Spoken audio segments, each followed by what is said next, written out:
So there's a number of studies, both in humans and various animal models, showing that hydrogen is significantly improving the microbiome over time.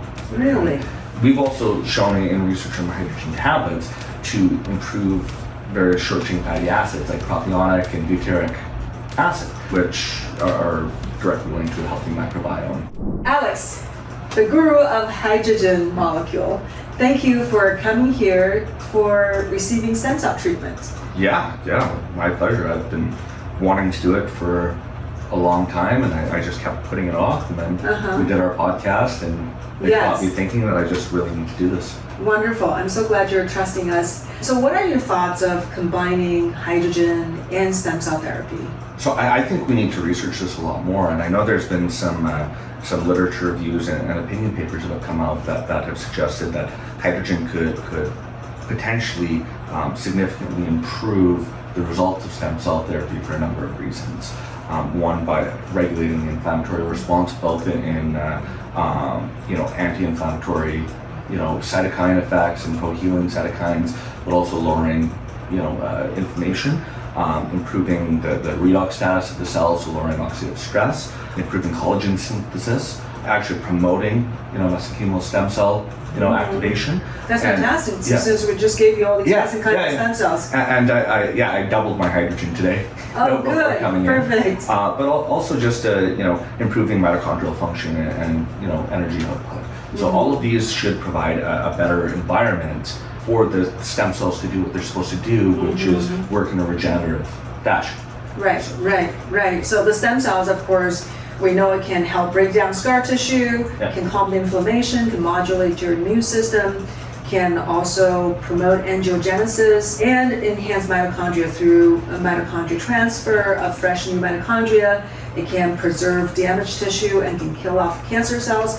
And I'm assuming a lot of these things that sounds familiar to hydrogen. Yeah, and hydrogen, a lot of people think hydrogen's magic. It's not, right? But they think this because of its pleiotropic effects, right? And how which means multitude of effects. Exactly, right?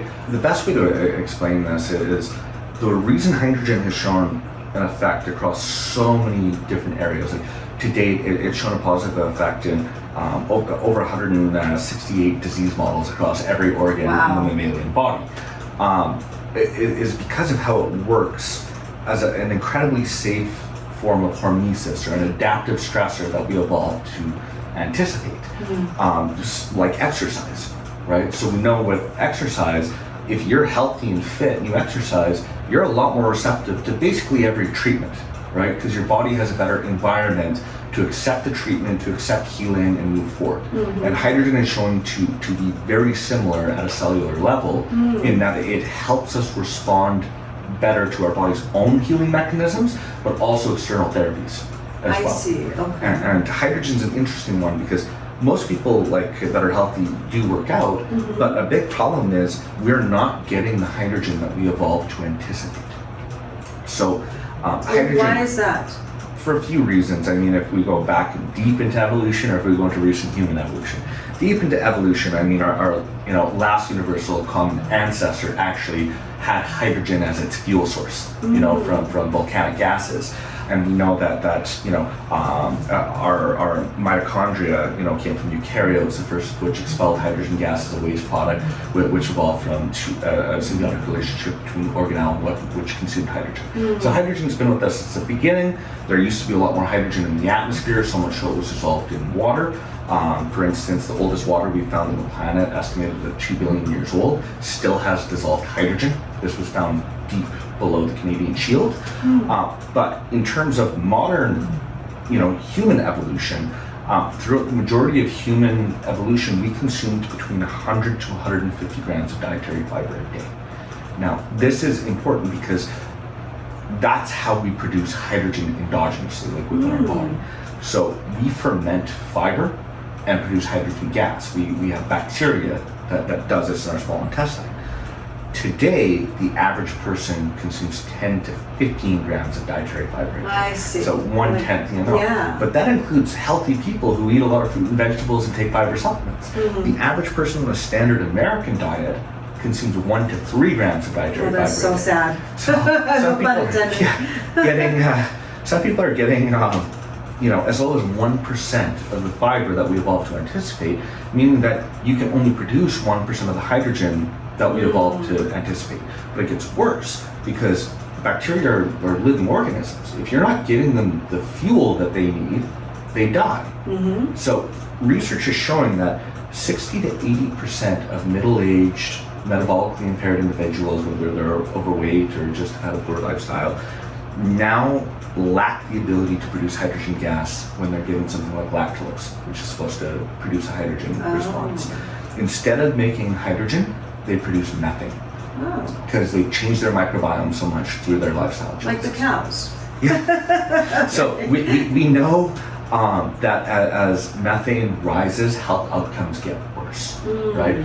We also know that as we age, methane rises in our breath and hydrogen drops. And we also know that when we look at centenarians, like such as studying people from Okinawa, these people who are over 100 have higher breath hydrogen than the average young person, right? Because so probably most likely their microbiome is very different. Exactly, because they've lived a lifestyle that has helped them maintain a healthy microbiome. They're producing hydrogen gas, they're doing all these things, and they're staying healthy past 100 years old. Whereas some people have basically destroyed their microbiome and their health by the time they're 30. So what do you do for these people? So can they restore their microbiome? Possibly. We know every bacteria strain is different. We know that some bacteria we can destroy and then regain within days. Others can take weeks or months or years. And I've read research suggesting that some strains of bacteria that we find in say hunter-gatherer tribes that we find on islands or in the Amazon, they have bacteria strains that are not present in any other humans and could have taken generations to lose. Oh wow. So there is a wide variability here. We do know that actually hydrogen not only is taking exogenous hydrogen through supersaturated hydrogen water or a proper inhalation method will counter the effects of the low hydrogen you have through your production. And we know that exclusively drinking it, because inhaling is just going into your lungs, and then into your muscle and your brain. But when you drink the hydrogen water, it's interacting with your microbiome, right? And that's actually one of the first points of contact that a student does. So there's a number of studies, both in humans and various animal models, showing that hydrogen is significantly improving the microbiome over time. Really? We've also shown in research on hydrogen tablets to improve various short-chain fatty acids like propionic and butyric acid, which are directly linked to a healthy microbiome. That's how we produce it. Wow. And we're actually conducting some pretty large research right now where we're going to be measuring people with metabolic syndrome.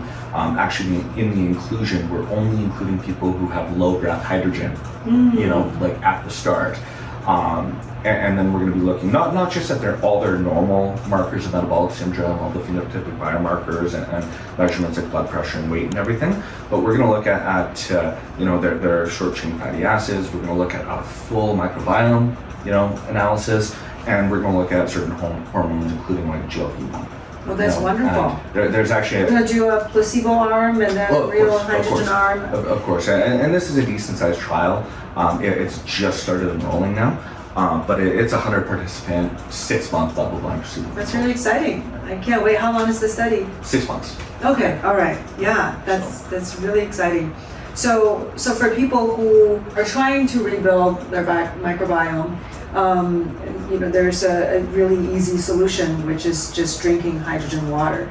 Yep. So you said there's a difference between inhalation of hydrogen and hydrogen in the water. So why is there such difference? So they get to different organs and tissues in different concentrations.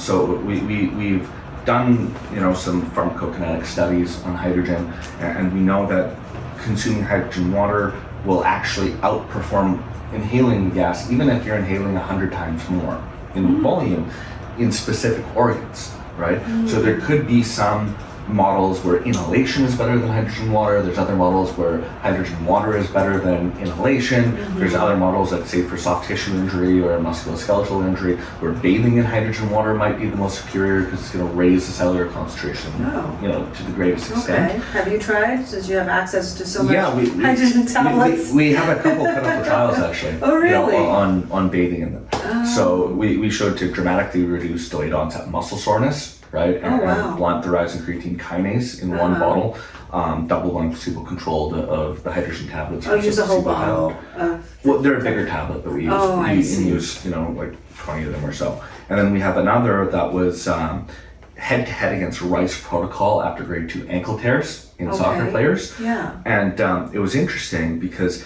the researchers were only looking for equivalence, right? So they only included enough people that they thought they could show that there was no difference between the therapies. If they just recruited a couple more people, hydrogen kept the trend, it would have been significantly outperformed Rice protocol, rest, ice, compress, elevate, which is a gold standard in multiple areas such as range of motion, swelling diameter, pain and inflammation. So in all those areas, there was a strong trend. Just from drinking hydrogen water? No, from bathing. Oh, bathing in it. Yeah, okay. Bathing the torn ankle. So that was interesting. So I think there's certain scenarios where you want one of the three. There's other scenarios where you might want to combine two or all three of them. For instance, the brain is an interesting one because hydrogen inhalation actually raises levels in the brain better than hydrogen water does.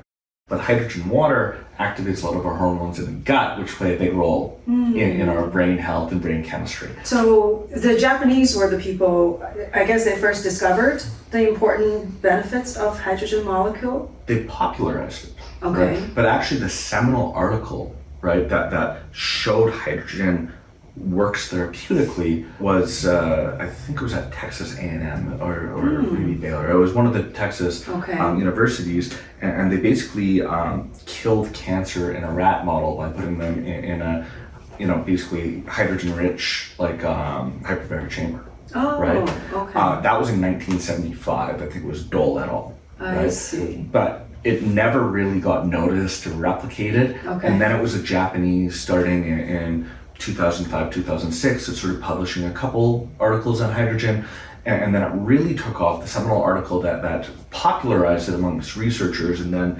in commercial industry was 2007, and that was published in Nature Medicine and showed the selective free radical scavenging ability of hydrogen. I see. So that's what really set off. So was one of the first subjects was studying its effect on cancer? Yeah, there's actually a systematic review and meta-analysis showing that hydrogen could be beneficial, in various cancer models. A lot of the research, though, has focused on using hydrogen in conjunction with approved therapies, right? And showing that there's better outcomes and lower side effects when you use hydrogen with the cancer therapy. I see. So what were the kind of conditions that have been studied that have shown pretty good results? There was, one showing a dramatic reduction in side effects in people with getting, radiation therapy. That was a clinical trial. Okay. Another, they were getting chemotherapeutics for, I think it was liver cancer. That was a clinical trial. There's been a number of studies using hydrogen inhalation for cancer models showing slower progression. Those have been done in China predominantly. On the tablets, we have one study in mice on hydrogen or Fluorocell, which is 5-FU, which is a chemotherapeutic on colorectal cancer model. And we showed that hydrogen and Fluorocell were roughly equivalent in terms of reducing tumor weight and size and reducing collagen content as each other, and both of them greatly superior to the control. I see.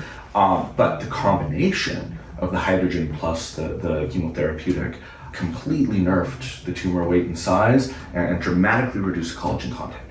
So it went from 23-24% in the hydrogen and the 5-FU alone groups down to 6% in the combo groups for the collagen.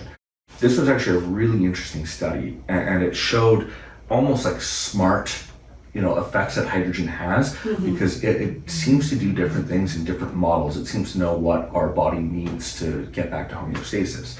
So In the hydrogen-only group, it did as we expect. It increased antioxidant activity and decreased oxidative stress, which we see 95% of the time in hydrogen studies.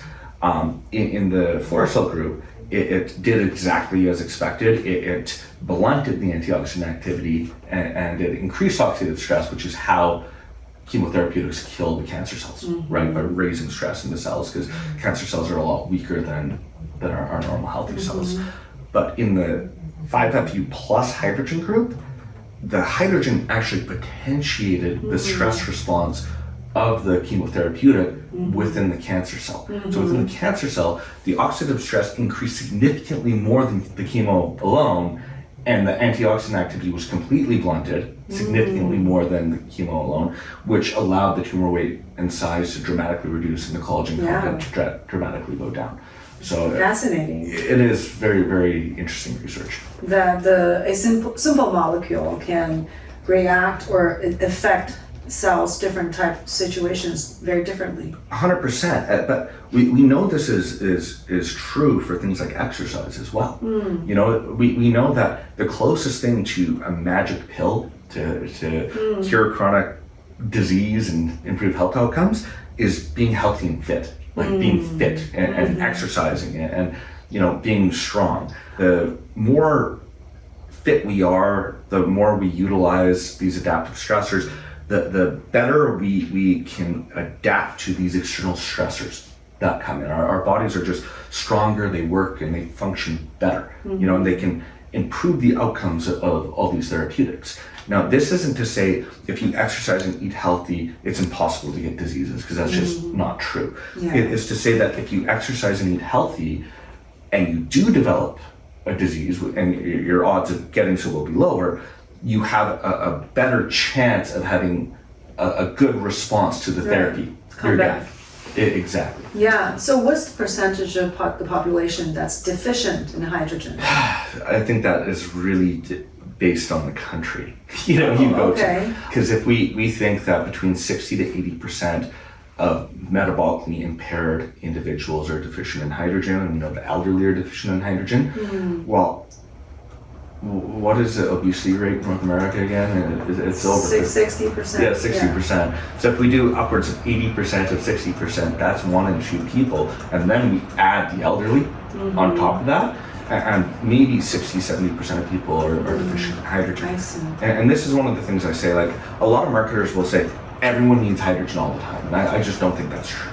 Right? I think if you're a child or a teenager or in your early 20s, and you eat healthy and you exercise and no traumatic event has happened to you, you don't need hydrogen, right? You're probably producing a good amount of it yourself, and your body is there a way to test it?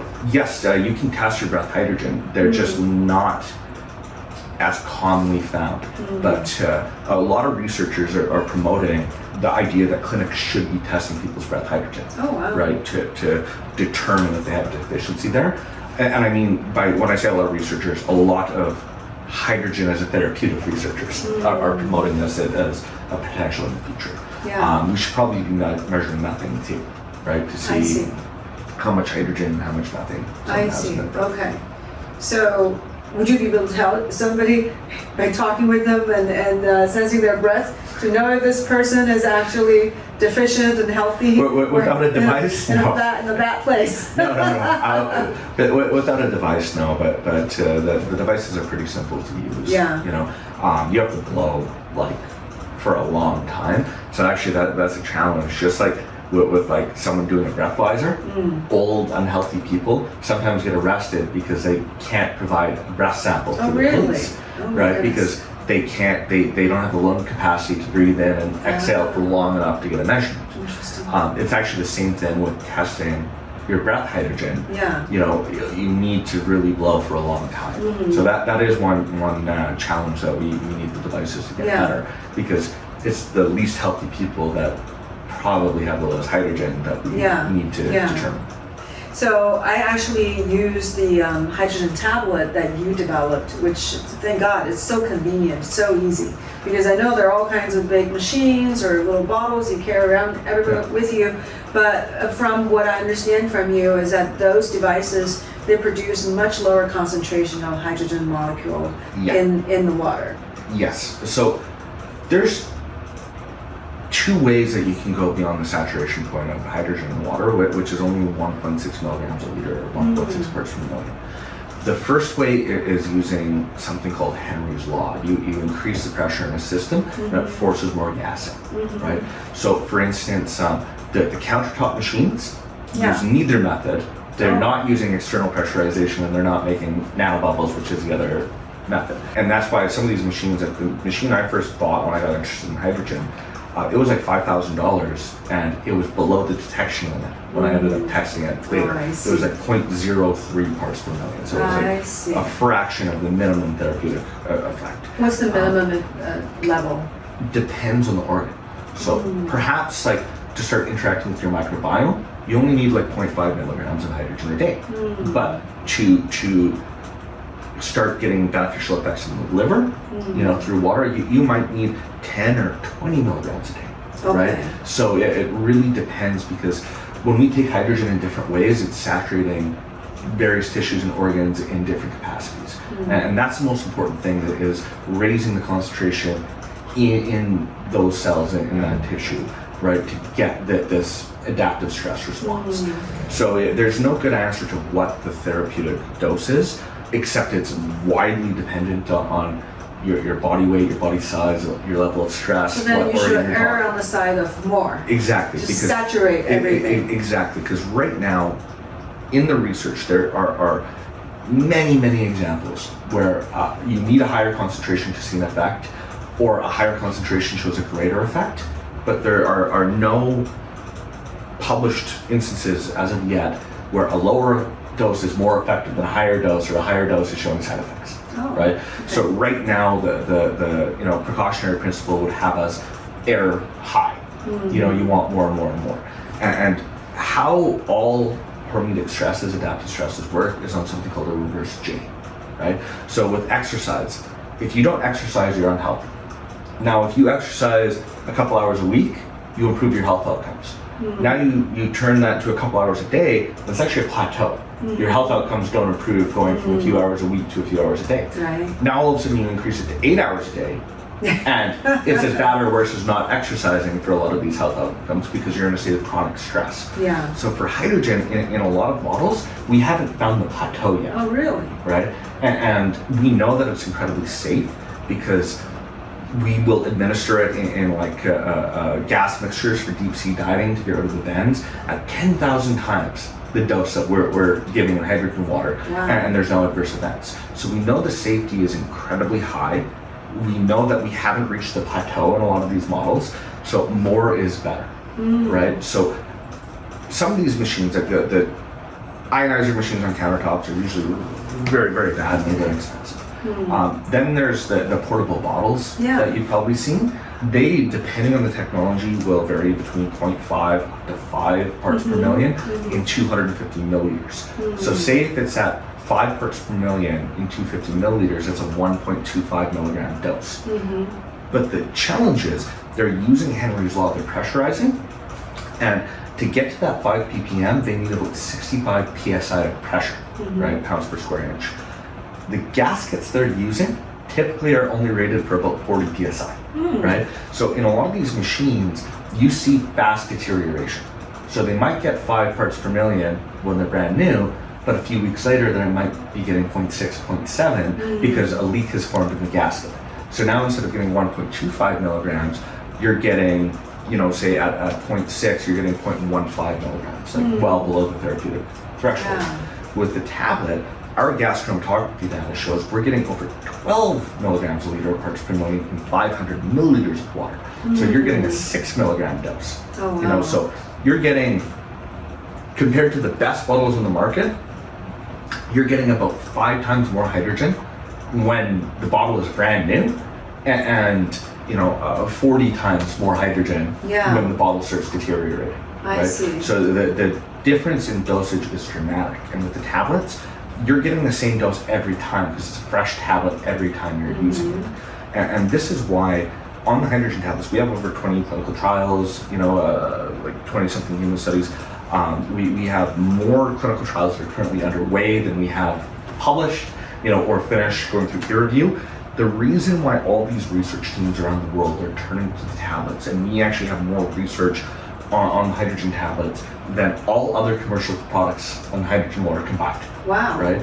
And this is because the researchers see, well, these tablets get a higher dose, higher concentration, it's consistent. They look at all the evidence and they say, if I'm going to study this, I want the best chance to succeed. Because they're getting grant funding and all these things. Yeah. So it's very telling that all the research teams are using the tablets and they're not using one of these other devices. Well, that says a lot. But thank you for bringing this to the world, for people to actually trust and study. That's really cool. Does it matter how much volume you put? Let's say I use one tablet. If I put it in a 500 ml versus 250, does that make any difference? It does. It's not going to be a doubling effect though, right? And it's not going to be the same. So you might get like 18 parts per million in 250 milliliters, which is like 4.5 milligrams of hydrogen, or in 500 milliliters you'll get 12 parts per million, which is like 6 milligrams. So you're still getting a high dose if you're doing it in 250. The tablet was designed for 500. That's where it's the most efficient. I see. But for instance, some of our studies on like the elderly, they can't drink 500 milliliters rapidly, right? Young, healthy people, athletes can, right? So they always use 500 milliliters. Is that about 16 ounces? Yeah, like 16.8, I think. Okay. But with the elderly, they tend to use 250 milliliters in their studies on older or very sick people. You're still getting a very high dose. So is it because the water just can't hold that much? You just need the volume to hold it? Basically, the way the tablets are working to get this 12 or 18 parts per million, which is several times higher than the saturation point, it is a completely different principle than the Henry's law and the pressurization. We're making very small nanobubbles. So the nanobubbles we're making are in the 10 to 30 nanometer range. Now, we know that when you go that small, whether it's a particle or a gas bubble, it will not behave under the same rules that larger particles do. This is actually why, say, during the COVID pandemic, when they realized that the virus was very small and it was forming these particulates in the air, so it wasn't traveling only the 6 feet social distancing, it could travel 50 feet and stay in the air for hours or days. That's because the virus particulates were so small, right? They resist floating away or sinking.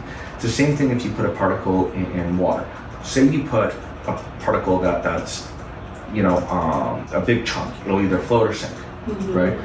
Once you get to about 5 microns in size, it will neither float or sink. It just forever stays in suspension, moving in random directions. So it's the same thing with a gas bubble, right? But the difference between a gas bubble and a particle is gas bubbles coalesce. They get bigger and bigger and bigger as they run into each other. So we're making them super small, so they have to coalesce a lot of times to get past 5 microns to go outside. But the less water there is, the less space there is for the same amount of bubbles. So they're coalescing quicker. So we end up losing extra hydrogen before you can drink it down, because that, going from 6 milligrams to 4.5, that 1.5 milligrams has now coalesced and dissipated out because the rate of coalescence has dramatically increased because you have the volume of water. I see, okay. So another common question I think people will ask is how much time do you have after the tablet is dissolved? So this is a tricky one, and it depends on how much hydrogen you want. I recommend chugging it, drinking it as fast as you can, right? Because as soon as it's fully dissolved. I typically tell people, as soon as it rises to the surface and you see it start breaking up, pick it up like you're having a beer drinking competition and slam it down. Open your throat and slam it as fast as you can. This isn't something you want to sip on, and savor. Even if you saturate it, you still don't want to sip on it, because the way hydrogen works is by raising cellular concentrations. So you want a big blast of it very rapidly, right? So that it all gets into your system, and saturates your cells. If you're sipping on it over like an hour, you're actually never raising your cellular concentration, so you're not getting that same benefit. want to blast. So you want to blast it, Yeah. right, as fast as you can, no matter what your source of hydrogen water is. But with the tablets, it's even more important because the longer you take to drink it, the more hydrogen you're losing to dissipation of the atmosphere. Yeah. And the other tip that you offered was to drink it before rather than after exercise. Yeah, you always want to take it. So hydrogen does work when you give it after a traumatic event, but it actually has shown to work better if you preload with it before the traumatic event, because then your response to this traumatic event, this stress response, is better adapted. The hydrogen is there and it's helping regulate your response. So if you take it after you exercise or after you have surgery, your body has already started a lot of these repair mechanisms. So if you take it before, you're getting a head start, right? Yeah, so good. Fantastic. So I love that we are getting into a little bit more detail. We had that podcast before, but it's just it's so good to hear from a hydrogen guru. I know you're into other things too. I'm sure you have plenty of brain power to go into various regions, and it's so good that you developed the tablet and really found a great solution for lots of people. Yeah, I mean, I'm glad I did too, because I started this for myself, my own interest, but it's given me purpose. In life. So it's fantastic to be passionate about what you're doing, because then you're never actually working, because you're enjoying what you're doing. Yeah. And just maybe one last thing. I know when people are interested in certain health modalities, they are always asking about, what about for this condition? What about for that condition? Has it been shown to help?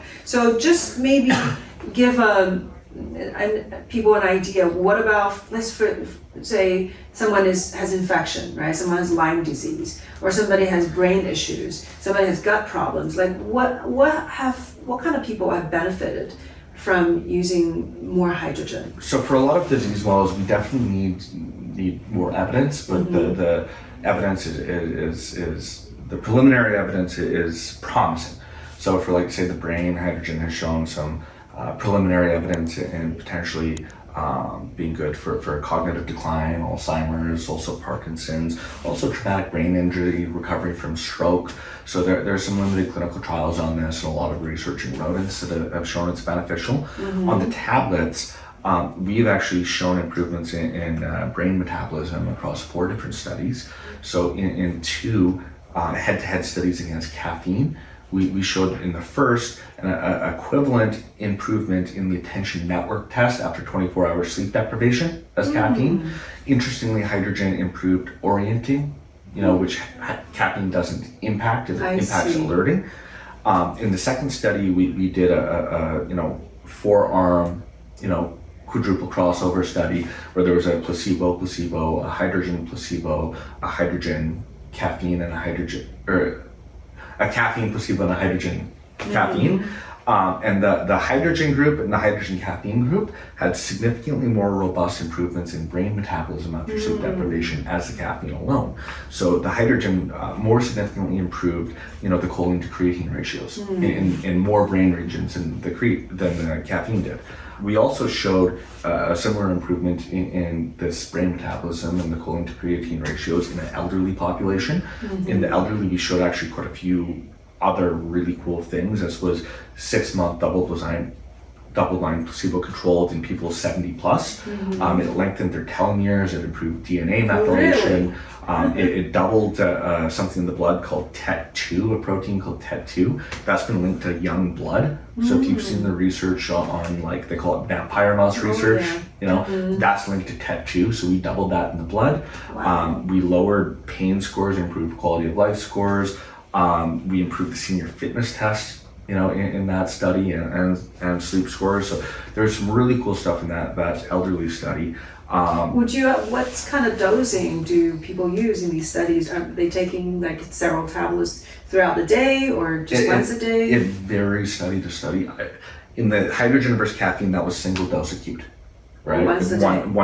Just one tablet, one time okay. after 24 hours sleep deprivation. Oh, I see. In the elderly, I can't recall, it was either 3 or 4 tablets a day into 50 milliliters of water each for 6 months. You know, in our study on metabolic syndrome, where we largely reversed metabolic syndrome in 6 months, so they lowered blood pressure, they lost weight, they improved cholesterol and triglycerides, you know, they lowered the A1C and the fasting glucose, wow. and, you know, the list I went need on to get and on. some for You know, my dad. Yeah, yeah. He's turning 90, yes. So in that one, I think it was 3 tablets a day and 250 milliliters each. So it has varied, like, depending on the study. So I'll work with the professors and the clinicians who are overseeing it to figure out what is a reasonable dose that these people will actually adhere to.